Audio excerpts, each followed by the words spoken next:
Hey guys, Desolator Magic here, and we've got a ton of spoilers already, even though it's not even noon today, so hey, time for another video. Strangely, most of these are from Asian countries, and they're marked as being released yesterday, which makes absolutely no sense, because they weren't out yesterday, and Asia's ahead of us on the time zones. But whatever, who cares? First up, we got Leyline of the Void. Everybody's up in arms over this one for some reason, so it's a 4-cost black Leyline.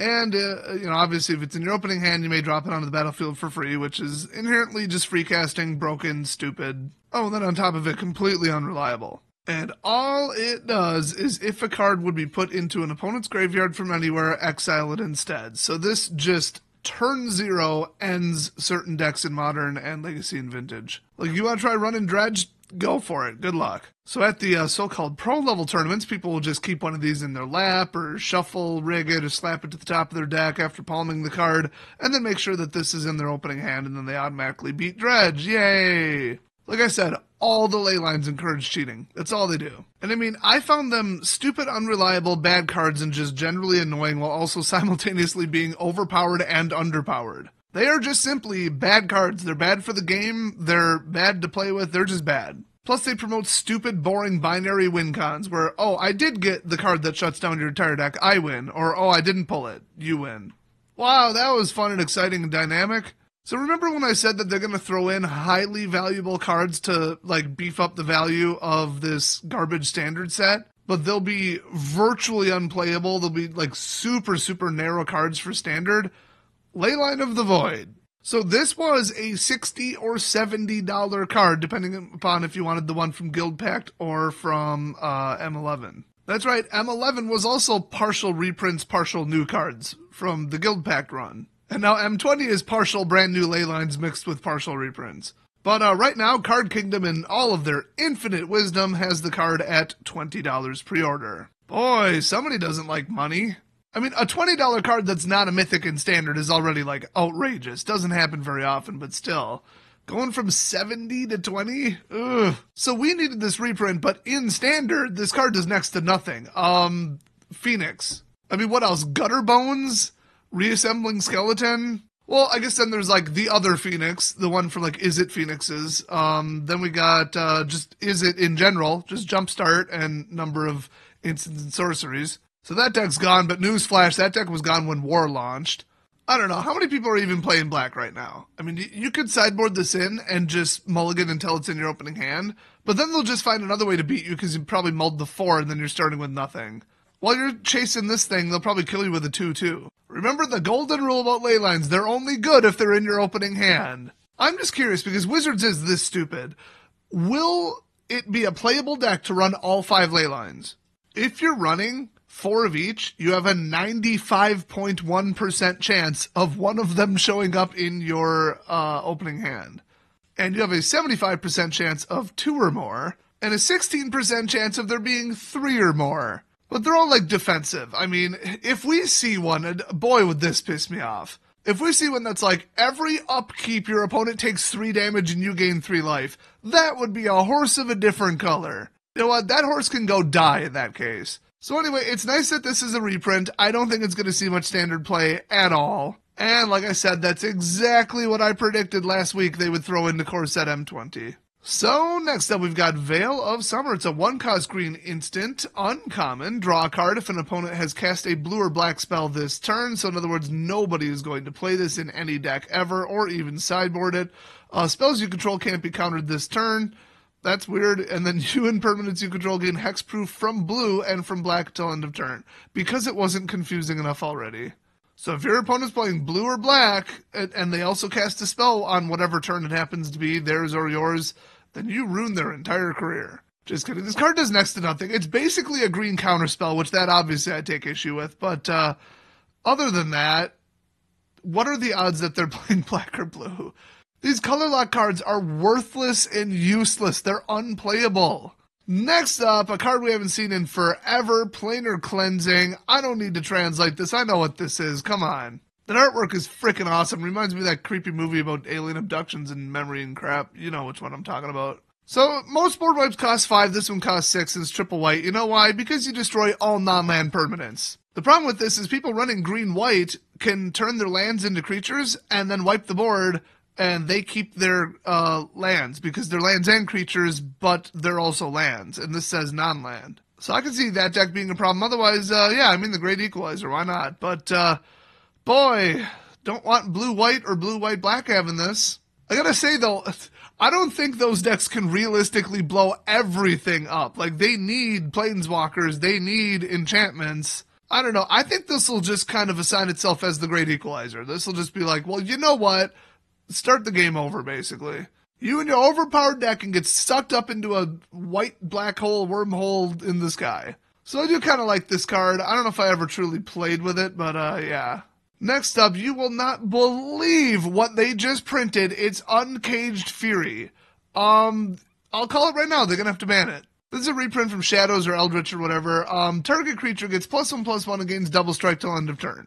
This mixed with literally anything in red, especially elementals, or any tribal ever, or the entire Gruul guild. Any of that, this is absolutely overpowered as balls, and I thought I remembered this being a sorcery. This is instant, according to the translation. So remember, it's 1 more powerful, so that's 2 more damage, it automatically gains first strike, and you can do it in the middle of combat. So, I mean, the biggest problem is this plus the card Infuriate mixed with Feather, because you will get this plus Infuriate back every single turn. That deck already needs to be banned. It breaks the basic tenet of the game where you run out of cards, like when you cast a spell, it's gone. So yeah, Feather ban incoming, obviously. I will say 3 mana is a little high for even that deck, but we'll see. Oh, and hey, remember the Turbo Prowess card where every time that you cast a spell that damages the opponent, you get +3? Mix it with this. Just shock them for 2, and then +3/+1, and then double it, 8 more damage, and it's flying. This is so absolutely ridiculous. I'm already pissed off about this set, and we are officially, let's see, how far are we? 62-0 to 280 we're at. So next up, Ravenous Hydra or something, because Hydras are always fair and never broken. This is double green, single X, trample, and enters the battlefield with X/1/1 counters, of course, because it's a Hydra. Whenever it enters the battlefield, choose one of the following. Double the number of 1/1 counters on it. Great. Or it may fight with target creature you don't control. Awesome. Well, it doesn't have haste, so you don't have to worry about it taking more damage in combat, so obviously you choose the fight.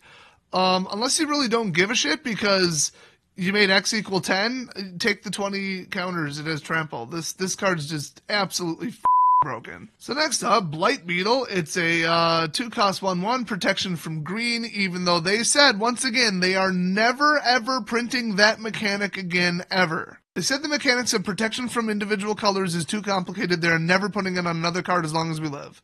And here it is. Great, so creatures your opponents control can't have 1/1 counters put on them. Well, obviously they felt the need to shut down proliferate decks. Too bad nobody's playing them. But for the couple people that are, screw you, I guess. And then the people still holding on to Merfolk, with the counter Merfolk cards, screw you too. So next up, we've got a little issue here because this was not fully translated. It may be Reckless Airstrike, but we don't know if that's for sure the English translation. It's a 1-cost red sorcery, and we know the top one is deal 3 damage to target creature with flying, and the bottom is destroy target artifact. Does it say choose one, or does it say choose one or both? For 1 mana in common, I'm going to take a wild guess. It's choose one. Next up, we got another card that nobody in the country that the game was invented in can read. It's a Goblin Bird Gripper. Maybe. That doesn't sound right either, honestly. It's probably at least Bird Grabber. Anyway, it's 2-cost red, 2/1, Goblin, obviously. And if you pay 1 red, Goblin Bird, whatever the hell it says, gains flying until end of turn. Oh, I get it, because he's gripping a bird. Ha ha ha, so much flavor. Only activate this ability when you control a creature with flying. Yeah, a lot of those in Goblin decks. The Goblin Tribal is known for its flyers. Well, that's filler jank. Next up, we got Demolishing Digger, possibly. It's a 3-cost red Goblin, and if you pay 3, you can tap it and sacrifice a land or artifact to draw a card. Weird amount of artifact synergy for the grand total of 0 artifacts we've seen so far in the set, so I think we're going to see a large amount of equipment or artifacts as a mechanic. Or this could just be filler garbage and it's referencing the next set, because I feel like the next set is going to be artifact heavy. Honestly, overall, that's not a bad card. Next up, we got Ember Hauler. It's another Goblin, 2/2 for 2, And if you pay 1, sacrifice Ember Hauler, it deals 2 damage to any target. Very similar to some other goblins we've seen in the past. This might actually be a reprint. I don't care enough to look it up. Who cares? Not relevant. Next up, Bishop of the Exalted, maybe. It's double white, 1/4 human cleric, and when an angel enters the battlefield under your control, gain 4 life. That ain't no joke. Won't quite trigger Resplendent, though. She needs 5. And whenever an angel you control dies, create a 1/1 white spirit creature token with flying. Oh man, Angel Tribal. I'm going to try to build it. I already know it has 0 self-defense, and it's way too slow. I'm building it anyway. Next up, we've got a famous card. This is from 10th edition and Mirrodin. I identified this right away because I'm pretty sure it was in my OBA series. Rule of Law. It's a 3-cost white enchantment, and I love this. You're all going to hate it if you play certain decks, but you can all collectively kiss my ass. Each player can't cast more than 1 spell each turn, comma, bolus douchebags, and Is It, and Esper, and anything with Jumpstart, and anything with too much card draw, and anything with too many counterspells. Burn decks you can piss off too. Oh, you like to cast 10 spells for free off your library by looping it with infinite mana with your stupid elemental and your stupid experimental frenzy? Experiment on these nuts, because I've got Rule of Law, bitch! And enchantments overall are the hardest to remove permanent. This is going in decks that aren't even white. I'm going to put this in every deck I own. I don't care what I have to do to the mana base. You think Planar Cleansing is the great equalizer? Rule of Law, bitch. The problem is, obviously this spell's going to get countered. They should have had it cost 2, name it Rule of Go F yourself, and then say it cannot be countered, and then the rest of the card is exactly the same. Then we would have had something. And you know what? Give it hexproof too. Then we'd be looking at something. Hell, I think there's even a card that can let me go fetch this. I might be thinking of Modern Horizons 1, but yeah, this is going in every deck I build. And next up, hey, it looks like everybody at Wizards that has a feminist interpretive dance degree actually got to use it once because, well, I'm surprised this is a white card and not a red card because he is fabulous and flaming. Anyway, it's a 2-cost human cleric. Did I just say human? I don't know how to speak your language, you stupid humans. So it's a 2/2 for 2, already pretty good, not legendary. I feel like that's going to be a problem because enchantment spells you cast cost 1 less to cast. So this is basically just Hero of Iroas, which was a $10+ card. That one said aura spells you cast cost 1 less to cast. And then he had Heroic put a counter on him. This bro has whenever an enchantment you control is put into a graveyard from the battlefield, put a 1/1 counter on Starfield Mystic. Not bad. I mean, probably not as good as Heroic, but it's very similar. So clearly they were going for a Hero of Iroas vibe. So the question here is, are we going back to Atheros? And I think we will. According to rumors, we're not going to an old plane after M20. We're going to a brand new plane. But then after that, it's probably going to be either Atheros or Lorwyn. That's the word on the street. And by the way, like the artwork, the background, the flavor text, everything on this says this card takes place in Atheros. So its usefulness in standard right now, pretty debatable, but I don't know. I guess we'll have to see the rest of the cards. Like this could be amazing, or it could be amazing in the near future, or it could be amazing when we see the rest of the spoilers, or it could be basically just printed for not standard. Time will tell. And by the way, there should be a card called Time Will Tell. That's like the coolest card name ever. So next up, we got a 6-cost rare blue sorcery with double blue. Return all non-land permanents to their owner's hands. That's interesting. If you return 4 or more non-token permanents you control this way, you may put a permanent card from your hand onto the battlefield.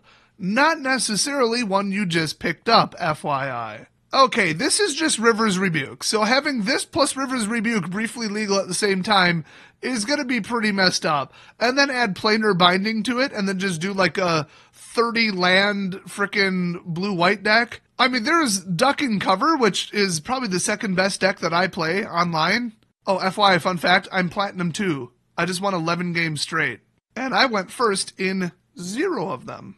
But yeah, I play blue-white Duck and Cover, which is I'm going to win with like 1 of 8 cards in the deck, and the entire rest is cover for it. This plus River's Rebuke plus Planar Binding plus everything else that's legal and control-y and big.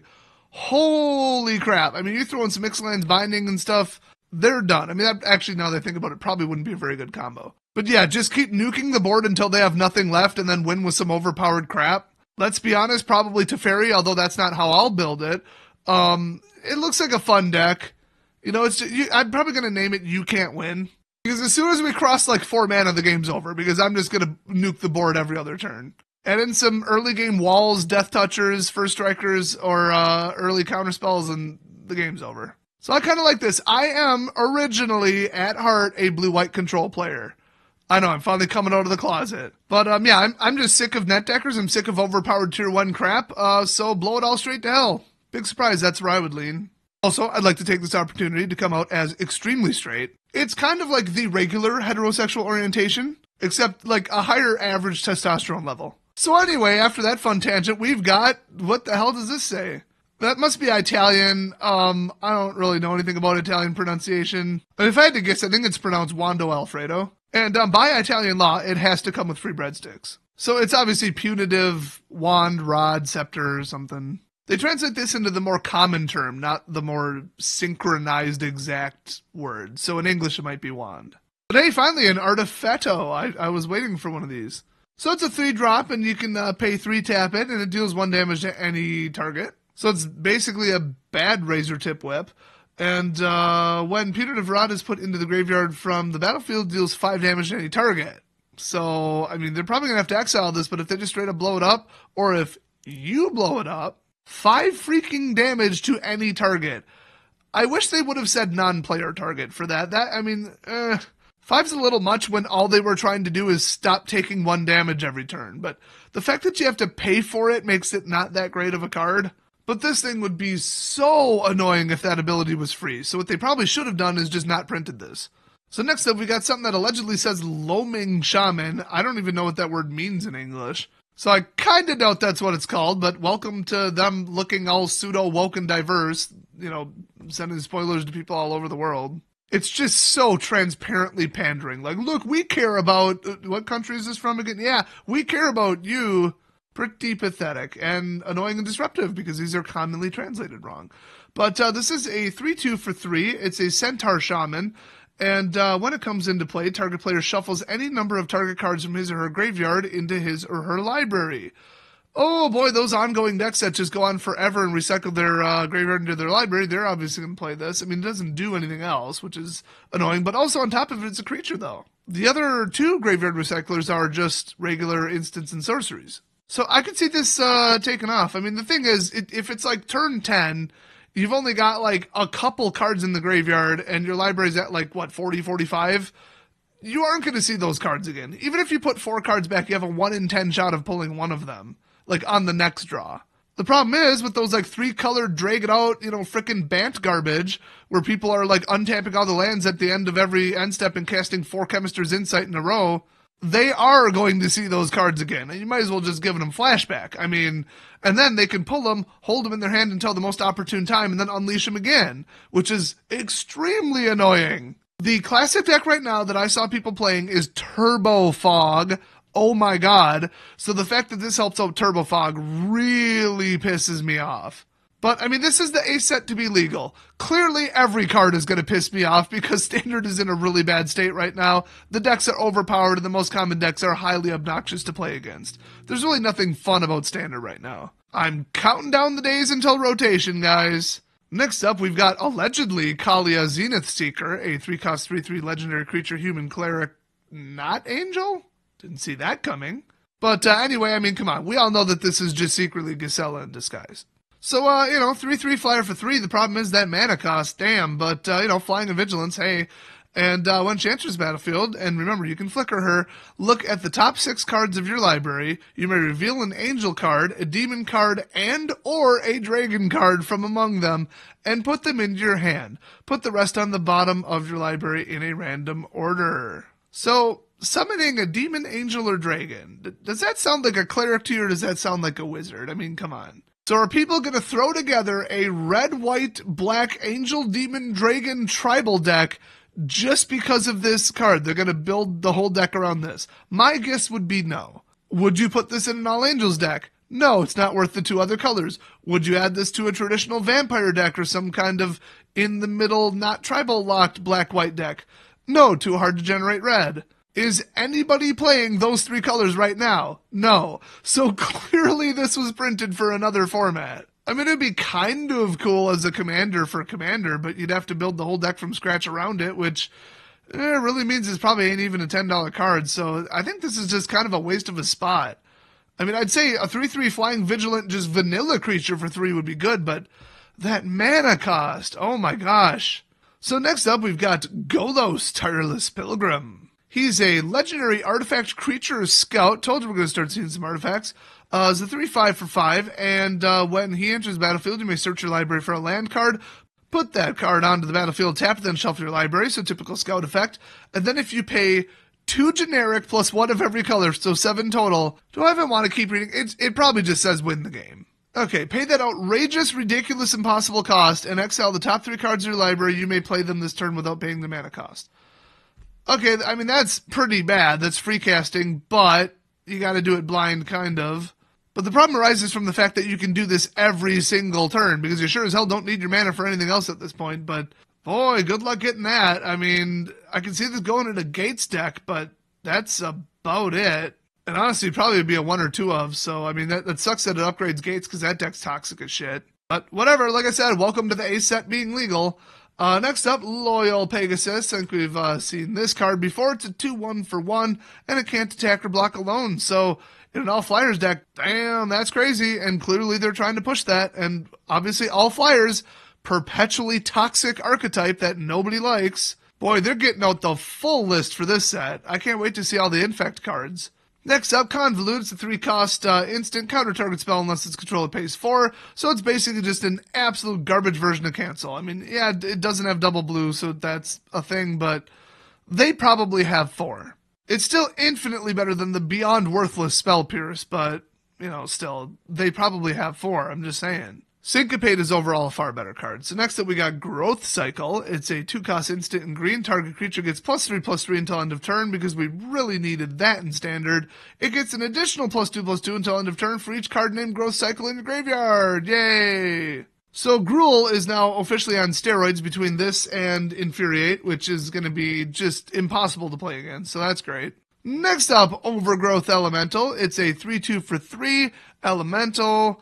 I'm starting to think that the power level got cranked so high nobody's even going to be able to play Elementals or Chandra or any of that crap, so whatever.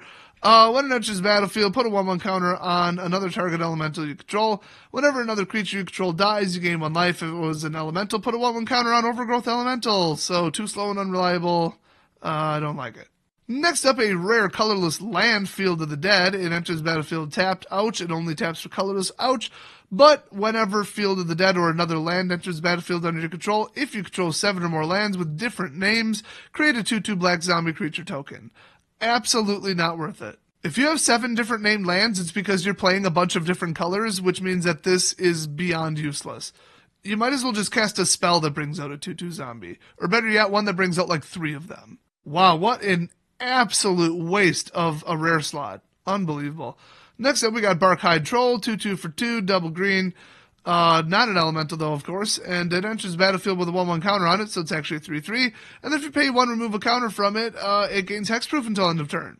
Kind of nice. I've been missing that landfall guy where every time he takes damage, you just remove a counter and stop the damage. So this is not quite as good, but it's neat. See, hexproof is inherently too powerful, so the more they print cards that it's like, oh, this card takes an extra 1 or 2 mana to target. Okay, hex resistant. Then you got, oh, conditional hexproof. Okay, that's better, that's fair. So we need like 10 more cards like this. And what a wonderful card to end on. So I know Monday they were dropping I think 30-some spoilers on us. I don't know how we're already at 60-something. That's weird, but I think today's schedule didn't have quite as many. But it will probably be 10+, so watch for the second spoiler video late tonight, and I will see you guys next video.